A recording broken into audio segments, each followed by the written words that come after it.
Olá, estamos de volta com o quadro O Seu Advogado Responde. Um quadro dentro do programa Bom Dia Cidade que você pode participar através dos nossos telefones 2642-7776, o WhatsApp da TV Cidade 97535-8647 ou então o meu WhatsApp 976730962.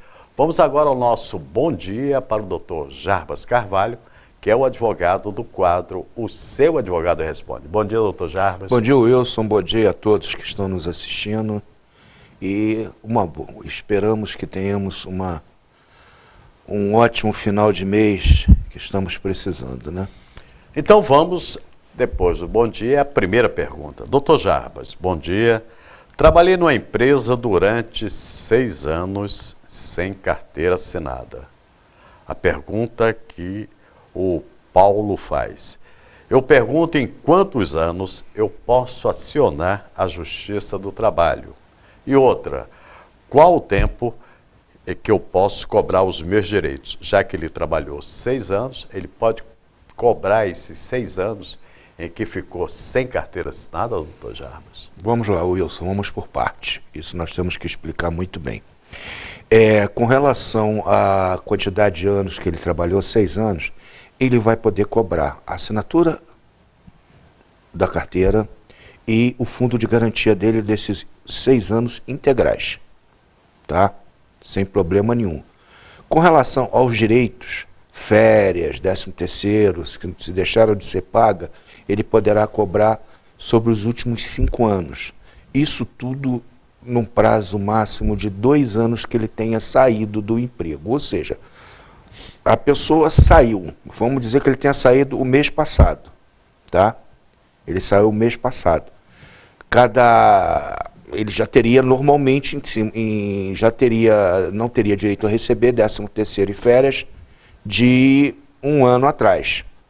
E cada mês que ele deixar passar, ele vai perder 1 mês de 13º e férias. Fundo de garantia e assinatura da carteira com relação ao INSS, a decadência é 20 anos. Então não teria grande problema. Mas aí a nível de férias, 13º, aí é um pouco diferente. Quer dizer, no caso do FGTS e da carteira ser assinada, seria o tempo todo. O tempo todo, né? Porque sim, a prescrição seria de 20 anos. Correto. Quanto aos outros direitos, ou seja, 13º, férias, seria 5 anos. 5 anos, e isso com a pessoa tendo um tempo máximo de saída de 2 anos. Ou seja, ele tem 2 anos para acionar a empresa. Sendo que se ele for acionar no 24º mês, ele já vai saber que ele vai perder grande parte também dos seus direitos. Agora, o Paulo da Vila Muqui, ele não explicou bem, ele ficou 6 anos sem carteira assinada. Como é que ele vai provar na justiça que prestou serviços a essa empresa? Aí, normalmente as pessoas têm provas testemunhais, certo? Colegas que trabalharam, pessoas que o viram, e também sempre tem alguma prova mais material em termos de documentos. A pessoa deve, quando acontece esses casos, procurar ter uma xerox de documento de ter trabalhado, se assinar algum livro de ponto, ver se consegue uma xerox, se fazer relatórios, ver se tem uma xerox desses relatórios. Tudo isso é importante a nível de prova. Por isso que normalmente o convencimento do juiz não é uma coisa de muita dificuldade nesse ponto, desde que a pessoa tenha os mínimos requisitos legais. Agora, o que caracteriza, doutor Jarbas, que alguém é empregado de uma pessoa ou de uma empresa? Wilson, o que ocorre? A pessoa, primeiro, a continuidade do trabalho, ou seja, mais do que 2 vezes por semana. O que mais? A ter algum tipo de uma pessoa que o mande. Quer dizer, ter um chefe, no caso? Também o dono, o patrão, né? Nesse caso. E que normalmente ocorre que às vezes pode ter uma empresa de um funcionário só. Então, ou tem uma pessoa só. Que é, no caso, colega, o as dono MEI, e né, os microempresários, essas coisas todas. E também a continuidade do trabalho, já falamos, né? Quer dizer, alguém que dê ordens, a continuidade, o pagamento? Sim, isso aí é evidente. Seria o pagamento? Não, pagamento, como a gente costuma dizer, nem relógio trabalha sem corda, né? Quer dizer, a remuneração, né? A pessoa seria remunerada. Sim. Foi a pergunta do Paulo da Vila Muqui. Muito obrigado, Paulo, por ter enviado a sua pergunta. Vocês podem também enviar através do Facebook. Nós temos a página do Bom Dia Cidade. Você entra, Wilson Leite Mendes, tem lá o Facebook Bom Dia Cidade e você manda a sua pergunta para o quadro Seu Advogado Responde. Joel da Barra pergunta o seguinte: Dr. Jarbas, tenho uns depósitos feitos na Caixa Econômica Federal que foi depositado por uma empresa em que eu pedi demissão. Ela pediu para sair. No caso de eu ser demitido do meu atual emprego, eu posso fazer o saque desses depósitos? Lembrando que esses depósitos foram feitos há mais de 8 anos. É o Joel da Barra do Imbuí. A pessoa tem depósitos no fundo de garantia e quer saber se agora, sendo mandado embora, ela pode sacar esse valor, esse numerário que está depositado na Caixa. Ô Wilson, eu vou responder, mas vai ser uma pergunta que eu vou deixar sob óbvio, que depois, quando eu chegar ao escritório, eu vou procurar mais subterfúgios. Mas condições de responder, se tiver alguma diferença, no próximo programa a gente volta a esse assunto. Mas normalmente não é um problema para sacar esse fundo de garantia. E desde que a pessoa, por exemplo, mesmo que a pessoa tenha sido demitido e esteja sem trabalhar, e esteja com uma necessidade, comprove essa necessidade, e já tenha um tempo maior, ele pode sacar, sim, esse fundo de garantia. Mas isso tem alguns requisitos que é dado na Caixa Econômica, que são requisitos que, com sinceridade, a gente não guarda a coisa. A pessoa está desempregada há mais de X tempo, esteja passando por necessidades, então ela tem aquele depósito lá. No caso de uma aposentadoria, sempre. Tá? Sempre mas não é o caso do Joel da Barra. No caso de aposentadoria, sempre tem direito de sacar. Antigamente, no caso de compra, isso até hoje, a compra de um imóvel também tem o direito a sacar.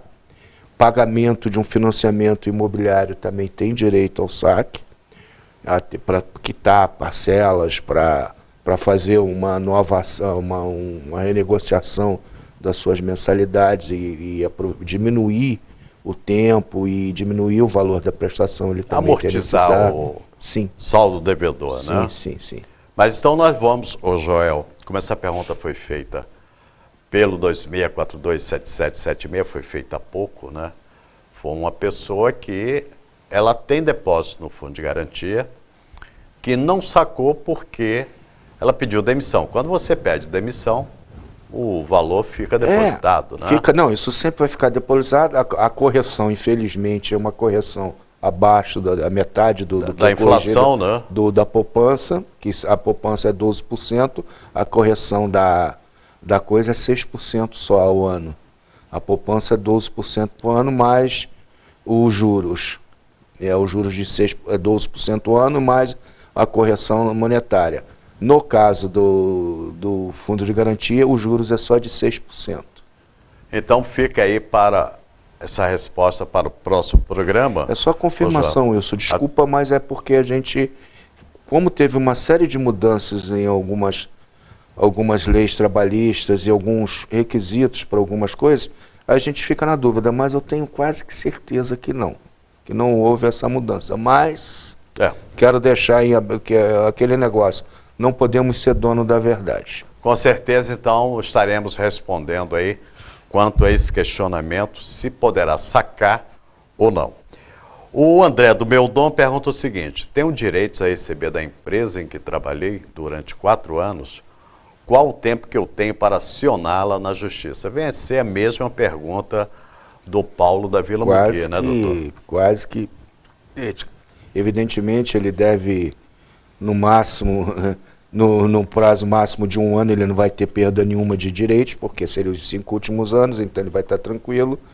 E normalmente ele deve sempre, quando a pessoa tem alguma dúvida, quando sai do seu trabalho, procura um advogado, seja através de uma defensoria pública, seja através da OAB, seja através de um advogado amigo, ele vai sempre ter todas as suas dúvidas retiradas. A Carla, do bairro de São Pedro, faz a seguinte pergunta. Quais os requisitos, ou pré-requisitos, né, para eu dar entrada no benefício no caso de estar doente e requerer junto à Previdência Social? Bem, como a gente já falou outras vezes, tem que ter no mínimo mais de 12 meses de contribuição, certo? E também está doente. Quais os requisitos? Levar atestados médicos, levar laudos médicos e exames, todos os exames que tenha, receituário, tudo isso, caso tenha algum problema na primeira perícia, não consiga, faz o pedido de revisão, que ele tem como recorrer, tem 2 fases de recurso a níveis administrativos. Um dos requisitos para entrar na justiça é que tenha pelo menos procurado um desses recursos, e após tudo isso, se continua, procura um advogado e acione na Justiça Federal, o INSS, para conseguir que seja feita uma perícia através de um médico nomeado pelo juiz. Quer dizer, a pessoa passa pela perícia e só aí é concedido ou não esse benefício? Sim, existem alguns requisitos a nível da pessoa ter direito, todas essas coisas. Uma outra pergunta aqui, que é muito interessante, é da Maria de Lourdes. Ela pergunta o seguinte: a cobrança dos 10% por parte dos garçons é legal? E quem fica com esses 10%? O patrão ou os empregados? Bem, vamos lá, Wilson. A cobrança, ela não é obrigatória, a pessoa não pode ser obrigado a pagar 10%. Isso aí já é pacificado. Com relação a quem tem direito a receber esses 10%, existem garçons que acham que os 10% é dele, mas só que o garçom não trabalha sozinho, ele depende do pessoal da cozinha, tudo isso para ter bom atendimento, o pessoal que faz o atendimento no balcão a nível de um drink, de uma cerveja bem gelada, de um copo bem limpo, tudo isso. Quer dizer, não é só o garçom que trabalha para que o produto chegue à mesa do cliente. Evidentemente, né? Aí tem os gerentes, tem todo a coisa da empresa. 99% das vezes, os patrões não têm nenhum tipo de ganho com isso. 99%. A gente sabe que em toda a área existe os bons e os maus. Em 99% das vezes, não. Agora, quase que em sua totalidade, os grandes restaurantes, as empresas que estão bem localizadas, esses 10% vai para um fundo e ali ele é rateado, cada um tem seu peso. Evidentemente que se o garçom não atender bem, ninguém vai ganhar nada. Então, evidentemente que o peso do garçom é muito maior, mas todos são contemplados com essa gorjeta. E mais uma vez, ela não é obrigatória. Hoje nos Estados Unidos já tem muitos restaurantes já estão abolindo esse coisa. Eles não aceitam que o pagamento de gorjeta. Né? Não aceitam o pagamento que seja cobrado ali na nota os 10%. Muitos. Então, mas as pessoas normalmente dão gorjeta. O que acontece? A gente, quando é bem atendido, no geral, você quando é bem atendido num restaurante, você às vezes dá até além dos 10%. Tá? Você até dá além dos 10%. E lá também está ocorrendo isso. Mas existem restaurantes, inclusive, que estão procurando coibir o pagamento, porque eles chegaram a um consenso que a obrigação dos funcionários e deles é o atendimento perfeito. Então já tem, isso aí foi, eu li uma reportagem e vi também num programa, e li no jornal e vi num programa, uma reportagem falando sobre isso. Então eles já tem em Nova York e em várias outras grandes cidades nos Estados Unidos, o pessoal já está fazendo esse tipo de coisa, que é algo que eu acredito que vai chegar aqui. E que recebem muitos turistas, né? Nós temos aqui a Jane de Pimenteiras, ela faz uma pergunta que praticamente vem a ser mais ou menos a da Carla do bairro de São Pedro. Quais os requisitos para eu dar entrada no benefício caso estar doente? Ele pergunta também, que gostaria de saber quais os documentos que preciso levar para... Não, o dele é aposentadoria por motivo de doença.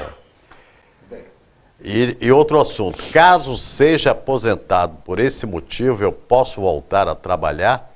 É Jane de Pimenteiras. É a última pergunta do quadro, o seu advogado responde, de hoje. Não, Wilson, o que as pessoas têm que entender bem? Quando a pessoa é aposentada por invalidez, presume-se que ela não possa mais voltar a trabalhar. Se ela, por um milagre, por um tratamento, por tudo, tem condições de voltar ao mercado de trabalho, ela deve procurar o INSS para requerer que seja desaposentada para poder voltar ao mercado de trabalho. E se ela não procurar? Ela vai ter que ressarcir os cofres públicos pelo tempo que ela teve, foi curada e está trabalhando e recebendo também do INSS. Quer dizer, ela estaria cometendo um crime. Ilícito, um crime? Um crime. Porque ela foi aposentada por invalidez e essa invalidez não permanece. Aí tem que ressarcir o INSS? É, sim. E isso é algo que as pessoas às vezes não entendem. A aposentadoria por idade, por tempo de serviço, permite que a pessoa continue trabalhando. Agora, a aposentadoria por invalidez, não permite que a pessoa continue no mercado de trabalho. Aposentadoria por idade, quantos anos? Hoje é que ela tem, agora nós estamos na soma, né? Dos 85. Ou seja, para mulher 85, para homem 90. Então você tem que atingir... 90 ou 95? 95, tá certo, Wilson. 95. 85, 95, né? Não. Para homem 95, para mulher 85. Não tem diferença de 10 anos de idade, não. É 5 anos a diferença, mas... Vamos deixar 95 e 85. Agora fiquei numa dúvida cruel agora aqui, porque normalmente o homem é 35 de trabalho e a mulher 30, como era antigamente. Então, e agora eles estão com a exigência da idade, ou seja, o quê? A pessoa começou a trabalhar com 16 anos de idade. E a soma do 16 com 35 vai dar 51. Então, com 51, ele não vai poder se aposentar. Certo. Vamos dizer, com 51 anos, peraí, minto. A soma vai dar... Vamos ter que fazer contas. Nós temos que fazer a conta. 51 anos de idade com 35 vai dar 86. Ele vai ter que trabalhar mais 4 anos, é 90 anos. Eu tenho quase certeza que é 90 anos, Wilson. Eu tenho quase certeza que é 90 anos. Sim, mas a pergunta para nós encerrarmos nosso quadro hoje, o nosso bate-papo sobre caso de um homem, direito trabalhista, é no caso da aposentadoria por idade. Para o homem é quanto e para a mulher tem que ter quantos anos? Somar a idade com o tempo de trabalho para a mulher, com 80, que dê esse valor 80 e o homem 90. Sim, mas aí não seria por tempo de contribuição? A pergunta que nos chega... Não, você está por idade. Por idade. A pessoa precisa então vamos lá. 14 anos e 11 meses. Então a gente põe 15 anos, tá? A pessoa tenha trabalhado 15 anos e tenha uma mulher 60 anos e um homem 65. Ok. Chegamos ao final, doutor Jarbas, até a próxima semana com o quadro O Seu Advogado Responde. E que nós tenhamos uma ótima semana, Wilson, que a cidade pare de ter uma série de de toda semana que nós vamos ter volta, e não temos volta nenhuma, que o nosso prefeito, pelo menos até as próximas eleições, continue o Márcio Catão. E que consiga fazer com que a cidade volte à sua normalidade. A sorrir, né? Pelo menos isso. Exatamente. Nós estamos encerrando mais uma edição do quadro O Seu Advogado Responde, que volta na próxima semana. Lembrando que você pode participar através do Facebook, o Wilson Leite Mendes, na página Bom Dia Cidade. Até a próxima com o quadro O Seu Advogado Responde, com o Dr. Jarbas Carvalho. Até lá.